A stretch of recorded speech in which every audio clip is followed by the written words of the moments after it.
Write a C++ program to find area of circle using single inheritance such that base class function accept radius from user and derived class function calculate and display area using private type derivation.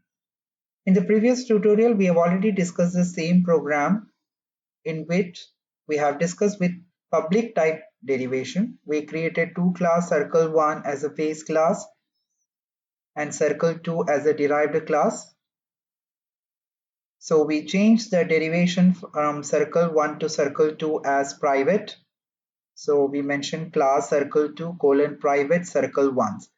When we make a private derivation, the set radius and get radius method which is there in the public will become private method of circle2. So set radius and get radius functions will be accessible only inside circle2. It cannot be called by using object of circle2 because set radius and get radius are public function belonging to circle1. It will go to circle2 as private method.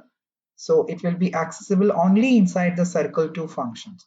So we can see that when we execute this program, when we call object.setRadius method, it gives the error because setRadius becomes only a private method for circle2 class, which will be accessible only inside circle2, which cannot be accessed outside by using the object. So we have to call setRadius function inside the circle2 class itself. So we call inside findArea method.